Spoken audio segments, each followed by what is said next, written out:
মুন্সিগঞ্জের সিরাজদি খান উপজেলার কোলা ইউনিয়নের সর্বস্তরের মানুষের খোঁজখবর নিতে বিভিন্ন ওয়ার্ডে গিয়ে কুশল বিনিময় করেছেন বিশিষ্ট সমাজসেবক ও ব্যবসায়ী আক্তার হোসেন মাইজ ভান্ডারী। শনিবার কোলা ইউনিয়নের বিভিন্ন ওয়ার্ডের গ্রামগুলোতে ঘুরে ঘুরে সাধারণ খেটে খাওয়া মানুষ, ব্যবসায়ী, যুব সমাজ ও স্থানীয় মুরব্বীদের সহ সকল শ্রেণীর লোকদের সাথে সাক্ষাৎ করেন তিনি। গণসংযোগকালে আক্তার হোসেন মাইজ ভান্ডারী বিভিন্ন পাড়া মহল্লায় সাধারণ মানুষের মুখোমুখি হন এবং তাদের নানা সমস্যা ও সম্ভাবনার কথা শোনেন। তিনি অবহেলিত মানুষের পাশে থাকার প্রত্যয় ব্যক্ত করে বলেন, স্বার্থের জন্য নয়, বিনা স্বার্থে তিনি সবসময় কোলা ইউনিয়নের সাধারণ মানুষের সেবক হিসেবে পাশে থাকতে চায় বলে জানান তিনি।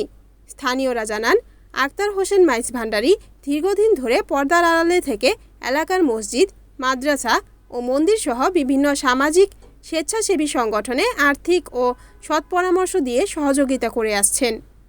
করোনাকালীন সংকট কিংবা যে কোনো উৎসব পালনে গরিব ও দুস্থ পরিবারের পাশে দাঁড়িয়ে তিনি ইতিমধ্যে এলাকায় একজন মানবিক ব্যক্তিত্ব হিসেবে পরিচিতি লাভ করেছেন।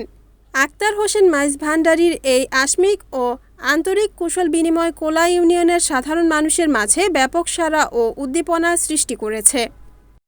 Report Farhad Hossain Johnny, NNTV, Munshiganj.